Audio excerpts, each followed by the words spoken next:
जय हिंद दोस्तों। इजराइल के प्राइम मिनिस्टर नेतन्याहू ने आसिम मुनीर के ऊपर मार डालने की एक साजिश रची थी। स्विट्जरलैंड के अंदर ऐसा एक आरोप लगाया गया है। मोसाद ने यहां पे पाकिस्तान का फील्ड मार्शल को ठोकने के लिए एक साजिश रची थी, ऐसा एक आरोप लगाया गया है। और इन सब के बीच में ईरान के प्रेसिडेंट ने मोदी जी को इन्वाइट कर लिया है खमेनी के फ्यूनरल के अंदर। और मार्को रूबियो इस समय गल्फ के अंदर है, यूएई, कुवैत और बहरीन के दौरे पे है। उस टाइम पे जब कतर अपना एक अलग ग्रुप डिक्लेयर कर चुका है। जी हां, आज प्रेस के सामने कतर ने डिक्लेयर कर दिया सऊदी अरेबिया, तुर्की, इजिप्ट और पाकिस्तान का एक नया एक्सिस। और इसको काउंटर करने के लिए और अपने मिलिट्री बेसिस को बचाने के लिए अमेरिका ने मार्को रूबियो को भेज दिया अब। और इन सब के बीच में ईरान की मीडिया ने पाकिस्तान के झूठ को बेनकाब कर दिया। और मतलब पाकिस्तान जो बोल रहा था ना कि हम बहुत बड़े मीडिएटर हैं, उसको आज ईरान की मीडिया ने कहा जी पाकिस्तान का कोई भागीदारी है ही नहीं नेगोशिएशन के अंदर, वो तो कतर करा रहा है, ऐसा ईरान की मीडिया ने कह दिया उस दिन जब पेजेश्कियन पाकिस्तान गया। तो यहाँ पे आईआरजीसी कुछ कर रहा है, पेजेश्कियन कुछ कर रहा है। और इन सब के बीच में भारत का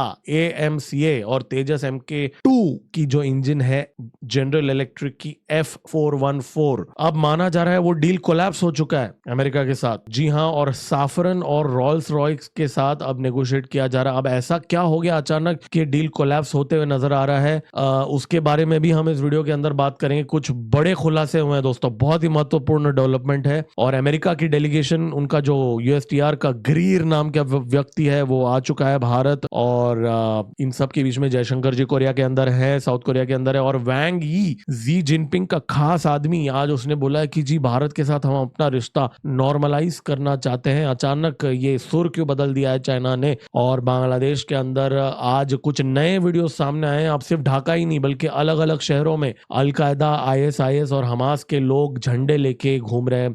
बहुत बड़ा डेवलपमेंट। इसके अलावा और बहुत सारी खबरें हैं जो मैं लेके आया हूं इस वीडियो के अंदर। इसके लिए लाइक का बटन दबा दीजिए। देखिए, जो इन्फॉर्मेशन मैं आपके साथ अगले 30 से 40 मिनट के अंदर शेयर करूंगा वो आपको इकट्ठा पूरे यूट्यूब में कहीं नहीं मिलेगा। इसके लिए सब्सक्राइब का बटन दबा दीजिए और बेल आइकन दबा दीजिए। मेरा नाम है गिरीश और आप देख रहे हैं MGO पॉलिटिक्स। चलिए स्टार्ट।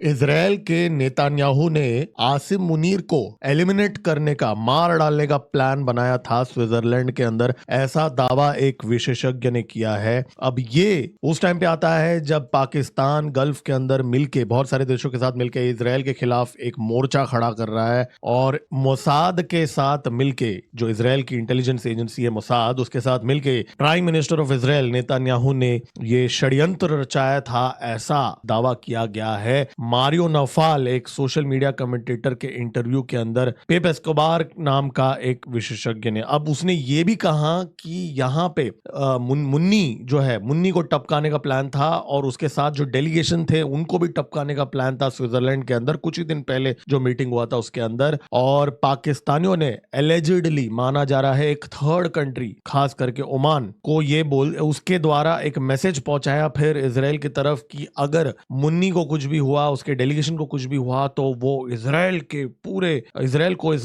पृथ्वी के नक्शे से मिटा देंगे। ऐसा गीदड़ भपकी पाकिस्तान ने एक थर्ड कंट्री के द्वारा इजराइल को भिजवाया, ऐसा दावा किया गया है इस विशेषज्ञ के द्वारा इस इंटरव्यू के अंदर। अब जैसे ही ये खबर बाहर आई, सो कॉल्ड खबर, जो अनवेरिफाइड खबर, तुरंत पाकिस्तान के जो ISI बैक्ड मीडिया आउटलेट्स जो हैं, ARY डिजिटल, ARY न्यूज, ये लोग सब कूद पड़ गए, उनके जो चेयरमैन वगैरह है, कि जी ये रबिश न्यूज है, ऐसा बिल्कुल भी नहीं हुआ। लेकिन इस समय जो सिचुएशन चल रही है, जो इजराइल के खिलाफ पाकिस्तान, कतर, सऊदी अरेबिया, तुर्की, इजिप्ट मिलके जो एक नया एक्सिस बना रहे हैं, सुन्नी एक्सिस बना रहे हैं। और इजराइल ने ये बात का खुलासा ओपनली बोल दिया है। जब मोदी जी नेतन्याहू से मिलने गए थे नेसेट के अंदर, खुलेआम नेतन्याहू ने मोदी जी के सामने बोल दिया कि एक्सिस बन रहा है पाकिस्तान, तुर्की और इन देशों का। और ये पूरा जो कोऑर्डिनेशन का काम पाकिस्तान कर रहा है, और पाकिस्तान डायरेक्ट डिस्टेबलाइजेशन कर रहा है इजराइल के लिए। और आपको पता ही है कि मोसाद को जब ऐसा कोई कांटा दिखता है तो उसको सबसे पहले उखाड़ के फेंक देता है। तो ऐसा कोई अनबिलीवेबल चीज भी नहीं है अगर ऐसी कोई चीज हुई होगी तो भी। और पाकिस्तानी ये बात बात पे न्यूक्लियर की गीदड़ भपकी भी जो देते हैं कि we will wipe you off the map वगैरह, देखिए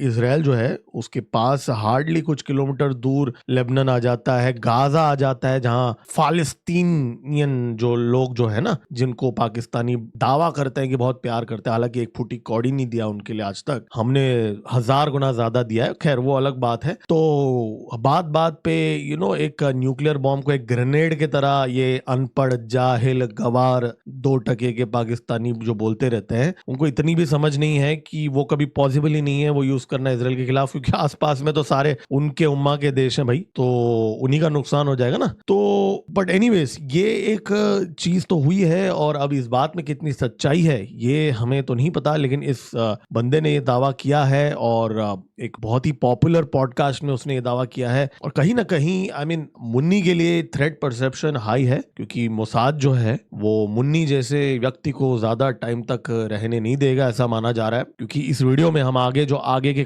खबरें जब डिस्कस करेंगे आप लोगों को समझ में आ जाएगा कि क्यों आगे चीजें बहुत गलत दिशा में या बोले या नेगेटिव दिशा में जाने वाली है पाकिस्तान के लिए इस रीजन के अंदर। अब ईरान की बात करें तो मोदी जी को अब ईरान के प्रेसिडेंट पेजेश्कियन ने इनवाइट किया है आयतुल्ला खमेनी के फ्यूनरल पे। जी हाँ, जुलाई फर्स्ट वीक में ये फ्यूनरल हो रहा है, 5 तारीख को इनफैक्ट, और इनफैक्ट 4 दिन तक चलेंगे, और मोदी जी को ये एक इनविटेशन आया। अब माना जा रहा है दिल्ली के सर्कल के अंदर जो रिपोर्ट्स में देख रहा हूं, हो सकता है मोदी जी ना जाएं, वो जयशंकर जी को भेज सकते हैं या वो वाइस प्रेसिडेंट को भेज सकते हैं या किसी और को भेज सकते हैं, लेकिन अब महामानव जो है उनका कुछ पता नहीं, नवाज शरीफ से भी तो मिलने गए थे एक टाइम पे, तो बोल नहीं सकते, लेकिन चांसेस बहुत कम है, 95% तो नहीं लगता मोदी जी जाएंगे। लेकिन अभी पेजेश्कियन आज दोपहर के वीडियो में मैंने आपको बताया था कैसे पूरा पाकिस्तान के अंदर उसको मस्का लगाया गया, $300 बिलियन में से पाकिस्तानी भिखारी उनके लिए थोड़ा बहुत कट लेने के लिए, लेकिन एक बहुत ही डेडली गेम शुरू हो रहा है गल्फ के अंदर, और मोदी जी को ये बात पता है। इसके लिए यूएई के साथ भारत के जो डिफेंस एंगेजमेंट हो रही हैं वो उस समय बढ़ाया जा रहा है ऑन अ सीरियस नोट। देखिए अब यहाँ पे क्या हुआ, आज बहुत बड़ी चीज हो गई है।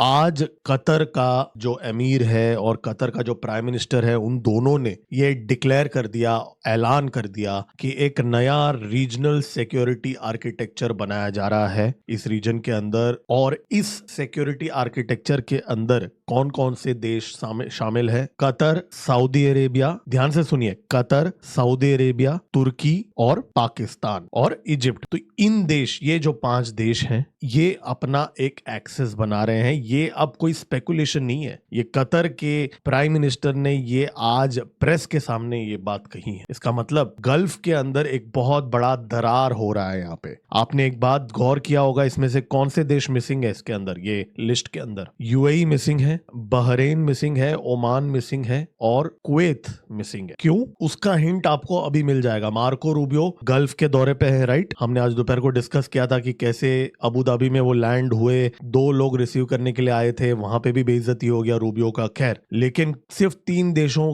का दौरा कर रहा है मार्को रूबियो। कौन से वो देश हैं? यूएई, बहरेन और कुवैत। ध्यान से सुनिए, यूएई, बहरेन और कुवैत। और वहां एक्सेस किसका बन रहा है? जो आज ही के दिन प्रेस के सामने जो अनाउंसमेंट हुआ, कतर, इजिप्ट, सऊदी अरेबिया, तुर्की, पाकिस्तान। तो यहाँ पे अब ये कोई थियरी नहीं है जो हम इस चैनल में पिछले 3 महीने से बात कर रहे हैं, ये प्रैक्टिकल हो चुका है, थियरी नहीं है। अब एक्चुअली यहाँ पे ये एक्सेस बन रहा है, और अमेरिका ने इस समय, ट्रंप ने मार्को रूबियो को इन 3 देशों में इस समय इसलिए भेजा है ताकि वो इस समय इन चीजों को मैनेज कर सके और अपना अमेरिका का कंसोलिडेट कर सके। वो कैसे? यूएई के अंदर अल दफरा एयरबेस है अमेरिका का, जहां सबसे ज्यादा मिसाइल्स ईरान ने दागे थे, 2800 ईरान के मिसाइल्स। कुवैत के अंदर जो कैंप आरिफ जान है और अली अल सलेम एयरबेस है जिसके ऊपर ईरान ने हमले किए थे, और यूएस का इनफैक्ट आर्मी का सेंट्रल कमांड भी है, पूरा उसका मैसिव लॉजिस्टिकल बैकबोन है वहां पे। और बहरेन के अंदर यूएस नेवी का 5th फ्लीट है, राइट? पूरा उनका जो नेवी का मेन चीज है जहां पे ईरान ने वहां पे भी हिट किया है। तो अमेरिका इस समय अपना जो प्रेजेंस है गल्फ के अंदर उसको कंसोलिडेट कर रहा है, मतलब उसको मजबूत करने की कोशिश कर रहा है कि भाई इससे पहले की चीजें हाथ में निकल जाएं, जो हाथ में कम से कम हम वो पकड़ के रख। तो यूएई, कुवैत, बहरीन के अंदर जो अमेरिका का मिलिट्री प्रेजेंस है उसको अब बड़ा मतलब पकड़ के रखा जा रहा है। क्या इसका मतलब ये है कि कोई अंदर की बात हुई है अमेरिका का सऊदी और कतर के साथ कि अमेरिकन फाइटर जेट्स और अमेरिकन ट्रूप्स उनके बेसिस से बाहर जाएंगे? क्या ऐसी कोई बात सीक्रेट कॉन्वर्जेशन हुई है कि इस समय ये चीजें हो रही हैं? क्योंकि अगर अगर अमेरिका को सऊदी अरेबिया, कतर और इन देशों के साथ को रोकना होता या ऐसी कोई पॉसिबिलिटी होती तो इस ट्रिप में मार्को रूबियो वो देश भी विजिट करते, या फिर इस समय दोनों ईरान और यूएस दोनों वहां पे इन देशों में इन्फ्लुएंस करके रखेंगे, जैसा पाकिस्तान और बांग्लादेश में चाइना और अमेरिका खेलते हैं उसी तरह यहाँ क्या अमेरिका और ईरान ये सऊदी, कतर में यहाँ पे अपना प्रेजेंस दोनों देश रखेंगे? ऐसी कोई सिक्योरिटी आर्किटेक्चर यहाँ डेवलप हो रही है? इन चीजों का समाधान हमें आने वाले दिनों में मिलेगा और इस चीज को बहुत ही बारीकी से हम इस चैनल में ट्रैक करेंगे। इस बात पे सब्सक्राइब का बटन दबा दीजिए और अपडेटेड रहिए। लेकिन ये बहुत ही स्पष्ट है इस समय कि यहाँ पे दो गुट तो बन रहे हैं गल्फ के अंदर, इसमें कोई दो राय नहीं है। और कतर अपना जो उसका रिलेशंस है इस समय ईरान के साथ उसको नॉर्मलाइज कर रहा है और कतर एक कुछ ऐसी चीजें कर रहा है जो कंप्लीटली पूरी तरीके से सब कुछ बदल के रख देगा इस रीजन को। और भारत और इजराइल इस समय एक ऐसे सिचुएशन में है जहां हमने अभी यूएई के साथ हमारा ब्रह्मोस और आकाश तीर का जो अनाउंसमेंट हुआ है और साथ ही साथ इजराइल के साथ हमारा मिलिट्री इंडस्ट्रियल कॉम्प्लेक्स हम बना रहे हैं। तो बहुत ही स्पष्ट है, मतलब आपको कोई डॉक्यूमेंट साइन करने की जरूरत नहीं है ये एस्टेब्लिश करने के लिए कि यहाँ पे कौन से अलायंसेस बन रहे हैं। देखिए, इससे पहले कि वापस हम ईरान पे आए, थोड़ी देर बाद आते हैं, थोड़ा भारत पे आ जाते हैं। अब आज की सबसे बड़ी खबर यह है कि हमारा जो डील है अमेरिका के जनरल इलेक्ट्रिक के साथ F414 इंजन जो हम ले रहे हैं अमेरिका के जनरल इलेक्ट्रिक से हमारे AMCA प्रोजेक्ट के लिए और तेजस MK2 वेरिएंट के लिए, ठीक है, तेजस MK2 और AMCA के लिए जो हम ले रहे हैं, अब खबर यह है कि वो डील कोलैप्स हो रहा है। जी हाँ, 300% ज्यादा प्राइस हाइक हो कर दिया है जनरल इलेक्ट्रिक ने। और पहले जो 70 करोड़ का एक इंजन आ रहा था अब 200 करोड़ मांग रहा है अमेरिका, ऐसा एक रिपोर्ट सामने आया है इंडिया टुडे का। अब मैं आपको याद दिला दूं 2023 में जब मोदी जी अमेरिका गए थे तो उस टाइम पे जनरल इलेक्ट्रिक और हिंदुस्तान एरोनॉटिक्स के बीच में एक MOU साइन हुआ था, एग्रीमेंट नहीं था, MOU था। और फिर अब उस बात को 3 साल हो चुके हैं और इन 3 सालों में 3 गुना ट्रिपल हो गया प्राइस पॉइंट। अब तुरंत यहाँ पे बहुत सारे लोग भारत के अंदर अब बोलने लगे हैं कि जी देखो जी अमेरिका ने क्या कर दिया, पूरा प्राइस रेट बढ़ा दिया, अमेरिका की साजिश है। लेकिन यहाँ पे हमें खुद भी थोड़ा अपने घर के अंदर भी झांक के देखने की जरूरत है कि दो चीजें हैं यहाँ पे। एक तो यहाँ पे यह है कि भारत को खुद को क्या इस समय अमेरिका के साथ डील करना है, करना भी है क्या हमें? क्योंकि हमारा जो तेजस MK1 का जो इंजन है अभी तक सिर्फ 6 ही इंजन आए हैं जो नया डील का, उल्टा हमने तो एक और डील का भी ऑर्डर दे दिया है, राइट? वो बात अलग है, HAL बना नहीं रहा है फिर भी तेजस फाइटर जेट डिलीवर नहीं कर पा रहे, वो एक अलग बात है, लेकिन इंजन भी तो नहीं आ रहे ना फुल स्पीड में। तो जनरल इलेक्ट्रिक ने ऑलरेडी 404 के इंजन रोक के रखे हुए हैं। तो इन हालात के अंदर कोई मतलब ऐसा बोलना नहीं चाहिए, कोई बेवकूफी होगा जो वापस उसी कंपनी को दूसरे इंजन का ऑर्डर देगा और ज्यादा बिजनेस दे देगा जब इतना ट्रस्ट डेफिसिट चल रहा है। तो अब ऐसा भी माना जा रहा है कि ये जानबूझ के यहाँ पे, अब ट्रंप को मुंह पे तो नहीं बोल सकते ना, थोड़ा सा वो इगोइस्टिक है कि हमें नहीं करना है। तो अब कुछ लोग बोल रहे हैं कि ये महंगा है, ऐसा एक बहाना दिया जा रहा है कि हम अफोर्ड नहीं कर सकते। जी, आप बहुत सुपर प्रोडक्ट बनाते हो, आपका तो माल ही एकदम, ट्रंप को ऐसा बोला जाएगा कि भाई आपका तो पूरा क्या इंजन बनाते हो यार, मस्त बनाते हो, लेकिन बहुत महंगे हो आप, हम नहीं अफोर्ड करते करके हाथ जोड़ के साइड में निकल के साफरन और रोल्स रॉय के साथ हम अब डील कर रहे हैं। ऐसा एक थियरी अभी चल रहा है मार्केट के अंदर। हालांकि मेरा भी यही मानना है कि इसकी पॉसिबिलिटी काफी हाई है, लेकिन अब दूसरी पॉसिबिलिटी भी कहीं ना कहीं सच है और उसको हम नजरअंदाज नहीं कर सकते कि हर चीज में कोई मास्टर स्ट्रोक होना जरूरी भी नहीं है। अब हिंदुस्तान एरोनॉटिक्स लिमिटेड को 2023 में ही पता था कि देखिए इस रिपोर्ट में बाय द वे ये भी लिखा हुआ है कि ये प्राइस हाइक इसलिए हो रहा है क्योंकि जनरल इलेक्ट्रिक $800 मिलियन मांग रहा है, मतलब 6,000 करोड़ रुपए मांग रहा है भारत के अंदर एक मैन्युफैक्चरिंग और असेंबली फैसिलिटी के लिए, ठीक है? और ये एक्स्ट्रा पैसे हैं, ये पर इंजन नहीं है, ये पर इंजन के ओवर एंड अबाउट केपेक्स है, कैपिटल इन्वेस्टमेंट है। तो अब प्रश्न ये उठता है, देखने वाली बात यह है है कि क्या हमारी सरकार को और हिंदुस्तान एरोनॉटिक्स को इस बात का अंदाजा नहीं था 2023 में कि अगर 80% टेक्नोलॉजी ट्रांसफर, पता नहीं कैसे एग्री करेंगे, चलो मान लेते हैं मिल रहा है, अगर 80% टेक्नोलॉजी ट्रांसफर अगर होगा भी तो फिर उसकी एक कीमत भी तो होती है ना। आप एक फैक्ट्री एस्टैब्लिश करना, इंजन मैन्युफैक्चरिंग की फैक्ट्री एस्टैब्लिश करना, असेंबली लाइन एस्टैब्लिश करना, उसके लिए जो इक्विपमेंट लगता है वो खरीदना, इन सब का भी तो खर्चा होता है ना।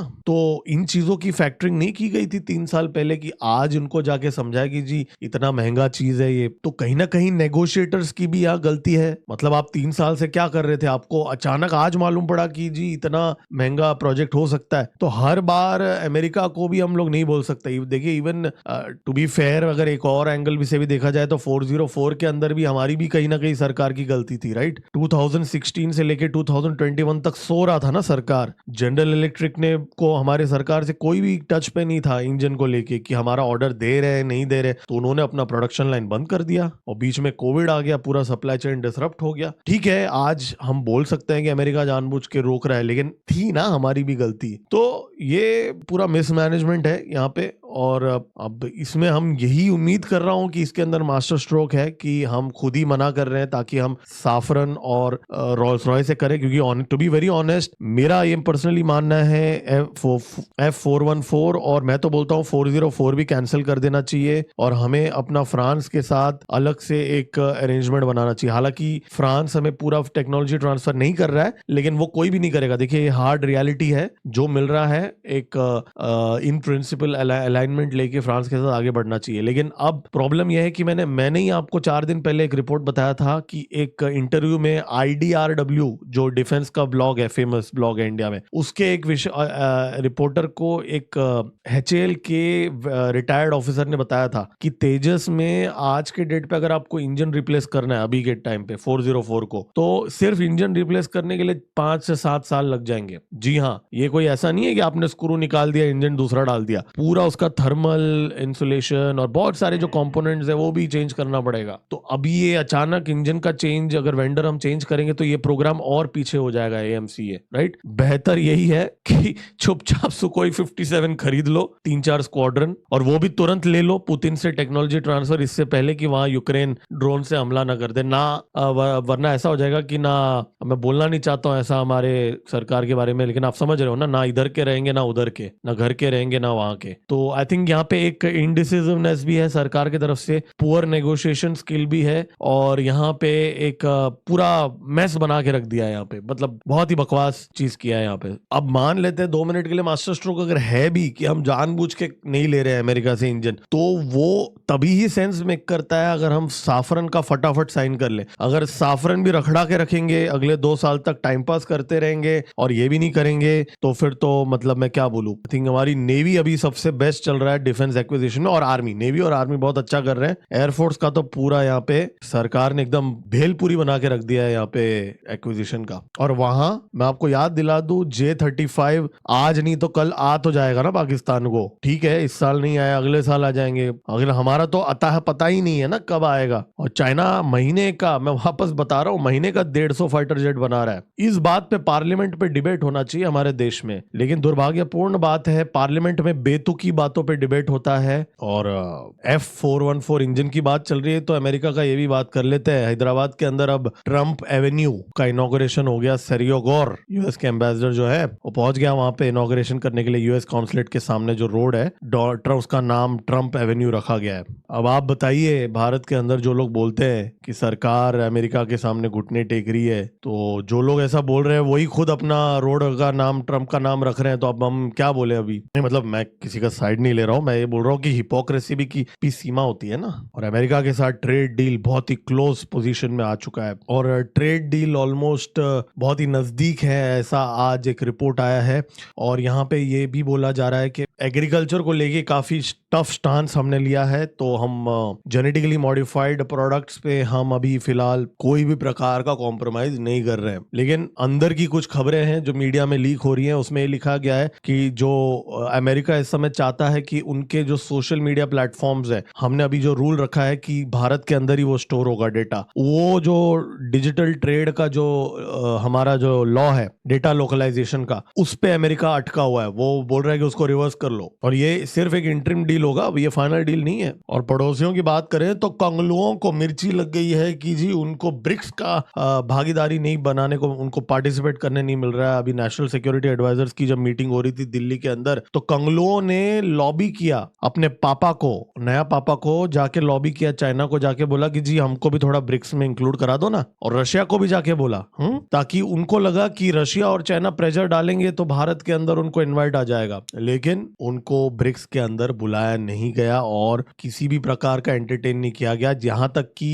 जो ब्रिक्स की हमारी समिट हुई थी अभी नेशनल सिक्योरिटी एडवाइजर्स की पिछले कुछ दिनों में, उसमें इथोपिया और बाकी जो नए मेंबर्स है वो सारे थे, लेकिन कंगलू नहीं थे। तो फिलहाल ब्रिक्स के अंदर भिखारियों को बाहर रखा जा रहा है। ठीक है, no begging allowed in BRICS. Begging की बात कर रहे हैं तो यहाँ पे 24J10 का डील साइन हो रहा है अगले महीने, ये कंफर्म है। कंगलुओं के द्वारा लोन पे होगा, ये EMI में वो लोग पेमेंट करेंगे। और 20 लोकोमोटिव्स ट्रेन के इंजन्स गिफ्ट करेगा चाइना। जी हाँ, अब आपको बांग्लादेश का जो कंगलुओं का जो ट्रेन है पता ही होगा ना, वर्ल्ड फेमस वीडियोस है। ये देखिए प्रवेश করেছে সবচেয়ে सुपर पावर, ये देखिए ट्रेन, इनके जो इंजन हैं 20 वो चाइना डोनेट कर रहा है अभी बांग्लादेश को। अब थोड़ा पाकिस्तान पे आते हैं। मेहरान बलोच को अब उम्र कैद की सजा दी गई है, लाइफ इम्प्रिजनमेंट की सजा दी गई है पाकिस्तान के अंदर। और ये फेस ऑफ बलोच एक्टिविज्म थी और बलोच इंडिपेंडेंस का एक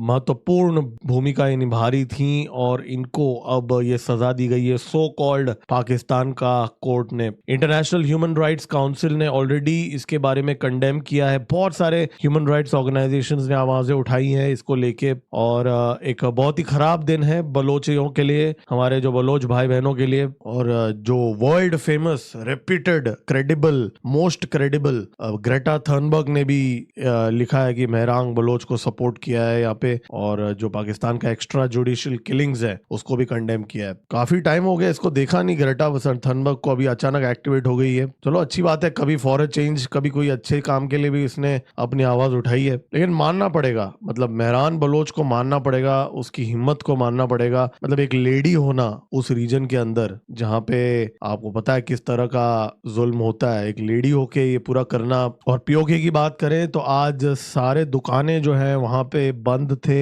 आप सोचिए 17 दिन तक एक ऐसे लोकेशन में जहां पे पैसों की इतनी किल्लत है, खाने के लिए आटा नहीं है, मतलब लोग, बहुत खराब कंडीशन है उनका। और ऐसे लोकेशन में 17 दिन तक उन्होंने अपना सब बंद रखा है और आज भी प्रोटेस्ट हो रहे हैं। हालांकि उन्होंने जो अल्टीमेटम दिया था कल 24 आवर्स का, उसको मैं ढूंढ रहा हूं, आज कुछ ऐसा मेजर वायलेंस तो नहीं दिखा। यहाँ पे प्रोटेस्ट उसी तीव्रता से चल रहे हैं आज। देखिए थोड़ा भारत और चाइना पे आते हैं।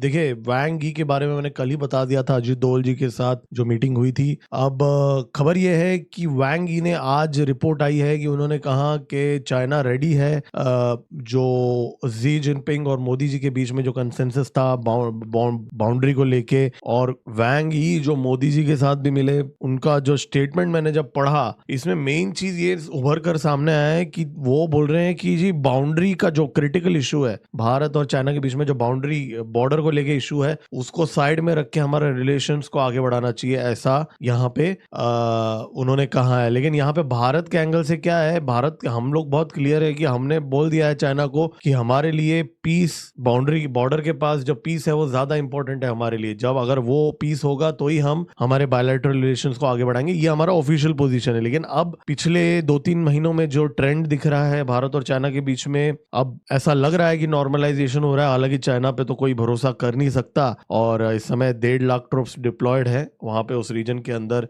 डिसएंगेजमेंट जरूर हुआ है लेकिन डी एस्केलेशन नहीं हुआ है वहां पे। आई वुड रादर से कि डी एस्केलेशन और डी एंगेजमेंट दोनों ही पूरी तरीके से नहीं हुआ है। और वांग यी जो है वो राइट हैंड माना जाता है जी जिनपिंग का, खास आदमी है ये, पहले फॉरेन मिनिस्टर हुआ करता था, अब वो पोलित ब्यूरो में काम करता है। तो ये काफी डायरेक्ट जी जिनपिंग का मैसेज है। अब देखते हैं वापस चीनी बाज आते हैं कि क्या करते हैं। अब देखिए आज ही के दिन जब हमने डिस्कस किया कि कैसे पाकिस्तान के अंदर, जो इससे पिछले वाले वीडियो में आप अगर अभी तक आपने वो वीडियो नहीं देखा आप जाके देख सकते हैं, मैंने आपको बताया बताया था कि कैसे ईरान ईरान का प्रेसिडेंट पाकिस्तान में था और वहां पे उसने कहा कि जी ईरान की जीत हो रही है अभी इस वॉर के अंदर, वॉर भी खत्म होने को है। अब अचानक भारत ने एक एडवाइजरी, हमारी सरकार ने एक एडवाइजरी रिलीज किया कि नॉन एसेंशियल ट्रैवल ईरान को अब एडवाइज नहीं किया जा रहा है। मतलब जी हाँ, कोई भी ईरान को जाने के लिए हमारी सरकार मना कर रही है अभी। और ईरान बहुत ही स्पष्ट तरीके से बोल दिया कि ये जो एमओयू साइन हुआ है ये ईरान की जीत है और अमेरिका की हार है। और $300 बिलियन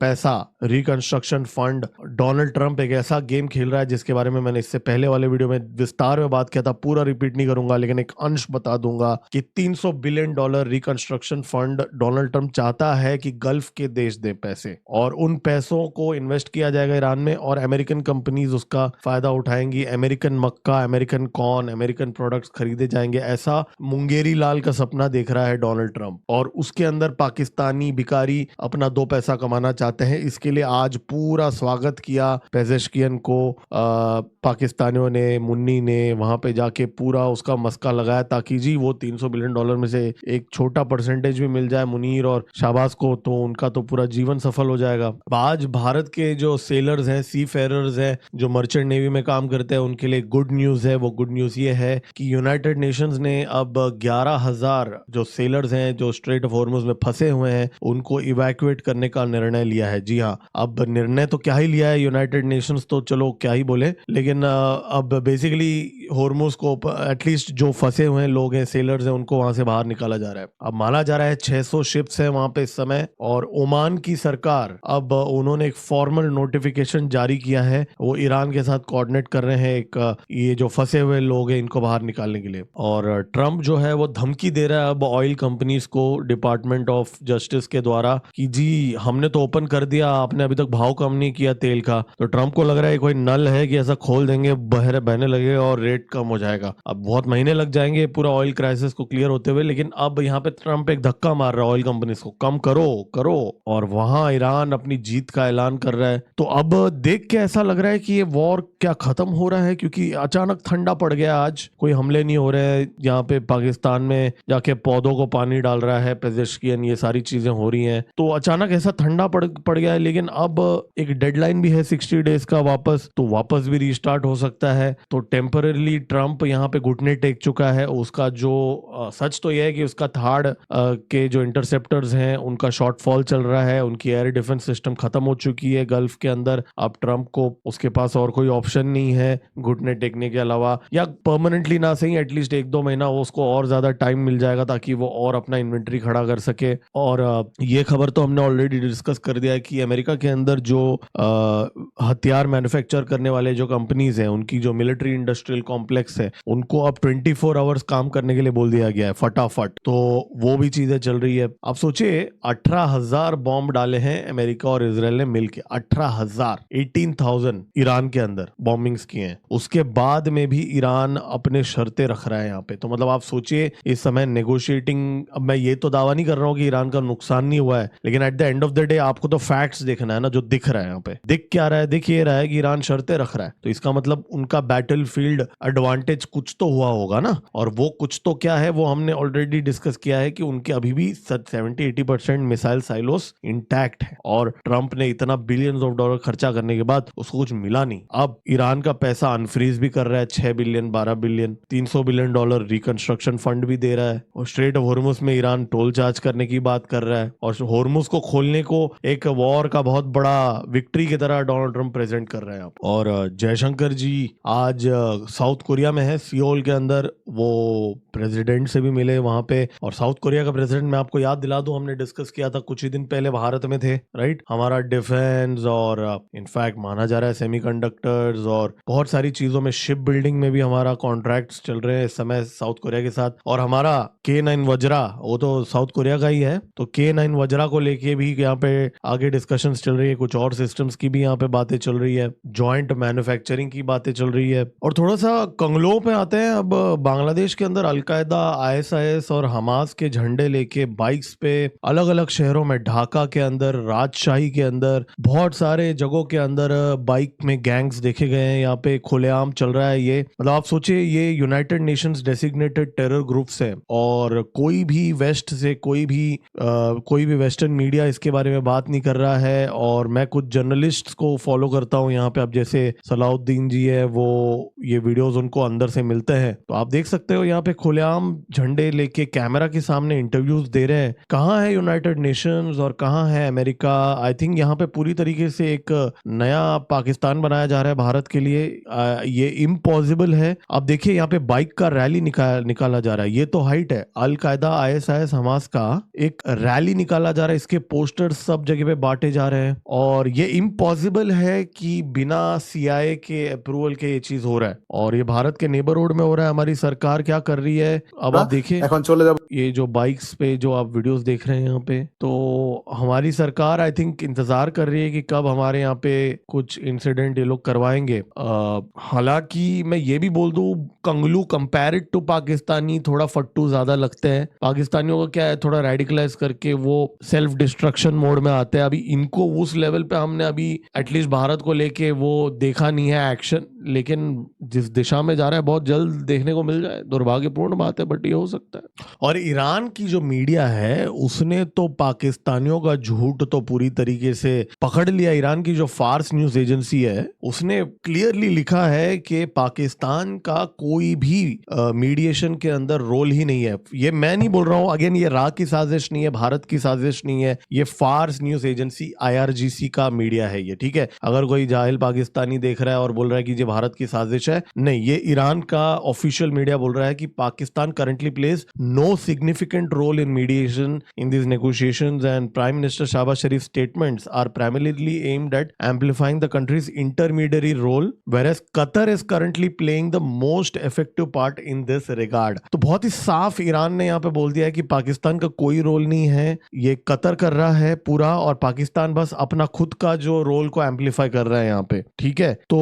ये जो पूरा ड्रामा पाकिस्तानियों ने चला के रखा है, इसको ईरानी कॉल आउट कर रहा है। अब आप बोलोगे फिर अगर ऐसी बात है तो पेजेश्किन क्यों गया पाकिस्तान? देखिए, ईरान एक पड़ोस का देश है पाकिस्तान का। ईरान को उस रीजन के अंदर उसको अपना फ्रेंडशिप्स रखने हैं, ठीक है। और पाकिस्तान ने मदद किया है ना। न्यूक्लियर ब्लूप्रिंट किसने दिया ईरान को? तो पाकिस्तानियों ने ही दिया है, राइट। तो रिश्ता रखना है ईरान को, इसका ऐसा नहीं है। लेकिन एट द सेम टाइम अब पेजेश्किन पाकिस्तान में बैठ के खुद तो नहीं बोल सकता ना कि पाकिस्तानियों का तुम्हारा कोई इसमें रोल नहीं है, राइट। तो ये बातें वो अपने मीडिया से बुलवाते हैं, सच वो अपने स्टेट स्पॉन्सर्ड मीडिया से बुलवाते हैं। बाकी हंस के बात करना, फोटो खिंचाना, वो सब तो चलते रहता है। और हाँ, मैं एक बात बता दूं, IAEA जो है, इंटरनेशनल एटॉमिक एनर्जी की जो एजेंसी है, उन्होंने अब ये कन्फेस कर लिया कैमरा के सामने कि वो इंस्पेक्शन करेंगे ईरान के अंदर जो मलबे के अंदर जो दबा हुआ यूरेनियम है, उसकी इंस्पेक्शन करने जाएंगे। ऐसा IAEA का डायरेक्टर जो है राफेल ग्रोसी ने ये बात आज कैमरा के सामने बोला कि ये साइन हो चुका है MOU के अंदर और अब वो किसी भी दिन वहां ईरान जा सकते हैं। तो यहाँ पे ये एक प्रोग्रेस हो रहा है। और आज भी मीडिया में यही आ रहा है कि राफेल का, हमारा 36 राफेल सब सेफ है, जो हमने कल ही डिस्कस कर लिया था, तो मैं वापस रिपीट नहीं करूंगा। चलो जी, बहुत हो गई सीरियस बातें, अब समय है कॉमेडी टाइम का। और कॉमेडी माने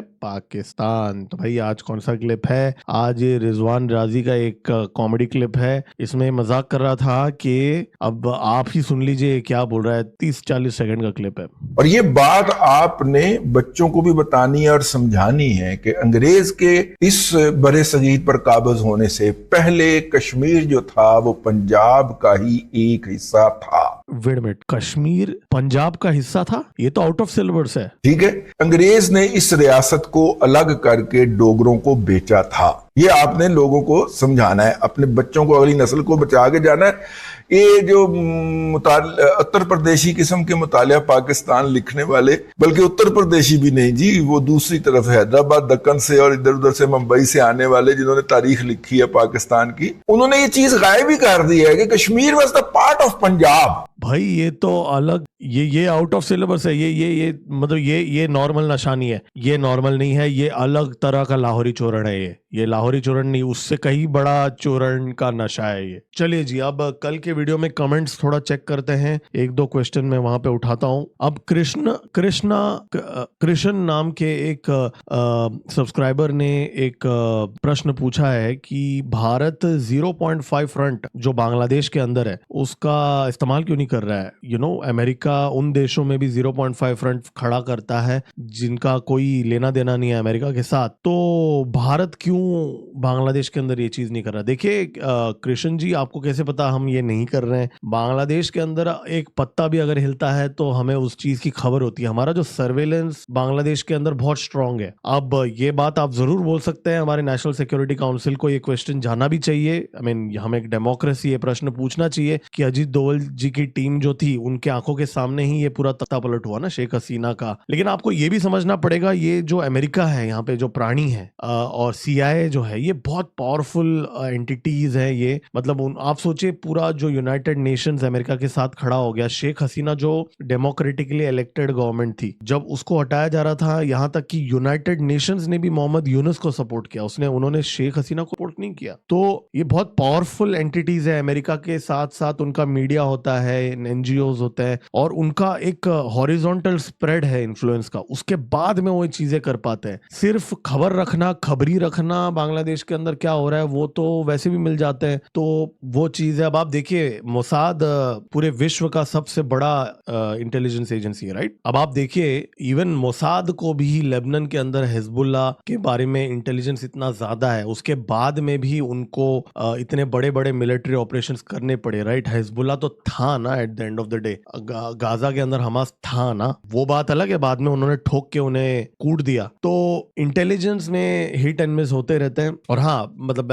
ज्यादा चीजें मैं नहीं बता सकता हूँ, लेकिन आप इतना समझ जाइए कि बांग्लादेश का जो अभी आर्मी चीफ है और बांग्लादेश के आर्मी जो है, वो उन्होंने कभी ऐसा कोई भारत को लेके कोई ऐसा बयान वगैरह कुछ दिया नहीं। तो आपको भी कैसे पता कि हमारे बंदे नहीं है वहां पे, क्योंकि वहां BGB जो है वो सरकार को रिपोर्ट करता है। आर्मी बोलने को सरकार को रिपोर्ट करता है, लेकिन वहां पे आपको पता है ना, आर्मी का अपना एक कू होता है, जैसे पाकिस्तान के अंदर है। एक और इंटरेस्टिंग क्वेश्चन लक्ष्य यादव जी ने पूछा कि सिलीगुड़ी कॉरिडोर का हमारा जो प्लान है, इसको लेके मेरा क्या ओपिनियन है, क्योंकि हमारा कोई ऑफेंसिव डॉक्ट्राइन है नहीं, ऐसा इस सब्सक्राइबर ने लिखा है इन्होंने। क्या हम ये कंसिडर करेंगे वॉर टाइम के टाइम पे, क्योंकि चाइना बांग्लादेश के साइड से भी भारत को घेरने की कोशिश कर रहा है। वेल, आप बिल्कुल सही हैं। हमारा ट्रेडिशनली जो इंडिपेंडेंस के बाद में हमारा जो भारत है, उसका ये स्ट्रेटेजी कभी रहा नहीं है। हालांकि आचार्य चाणक्य जी ने कहा था कि सरहद जो है, जो बॉर्डर जो है, वो हमेशा बढ़ती रहनी चाहिए। ये आचार्य चाणक्य जी ने भी ये बात कहा था। लेकिन हमारी जो सरकार है इस समय, उनका वो एपिटाइट है भी कि नहीं है, क्या उनको इंटरेस्ट है इस चीज को लेके, ऐसा इंडिकेशन उन्होंने खुल के अभी नहीं दिया है। लेकिन अगर आप एक चीज नोटिस करेंगे, हमने 4 नए गैरिसन्स एस्टेब्लिश किए, राइट। चोपड़ा, धुबरी, किशनगंज, वेस्ट बंगाल, आसाम में हमने पूरा तीनों दिशा से बांग्लादेश को घेर लिया। हमने नए गैरिसन्स एस्टेब्लिश किए इंडियन आर्मी ने, ठीक है। अब त्रिपुरा में एक और गैरिसन भी एस्टेब्लिश हो रहा है। तो इंडियन आर्मी ग्राउंड लेवल पे अपना जो स्प्रेड है उसको बढ़ा रहा है, ठीक है। और हम अंडरग्राउंड टनल्स बना रहे हैं, हम हाईवे एक्सपेंशन कर रहे हैं। ये सब हम क्यों कर रहे हैं? अगर हमें ये सिनेरियो का कभी एंटिसिपेशन है ही नहीं, तो हम ये सब क्यों कर रहे हैं, राइट। तो हम ऐसा बोल नहीं सकते कि हम ये करेंगे नहीं जस्ट बिकॉज हमने वो अभी तक किया नहीं है। कल तक तो हमने ऑपरेशन सिंदूर भी नहीं किया था ना। कौन से पिछले 50 सालों में, या 50 साल तो चलो छोड़ देते हैं, 1971 के बाद का गिन लेते हैं, जो 50 साल ही हो गए। 50-55 साल में हमने कब सोचा था कि हम पाकिस्तान के 11 एयरबेसेस में डिस्ट्रॉय करेंगे और उनके न्यूक्लियर बेस कैराना हिल्स पे भी हिट करेंगे? नहीं सोचा था ना। हो गया ना, तो उसी तरह हो जाएगा जब होना होगा। अभी जो सरकार की रणनीति ये लग रही है कि कोई टेरर अटैक हो जाए, फिर बाद में हम रिस्पॉन्ड करेंगे, वो वाला अप्रोच चल रहा है। और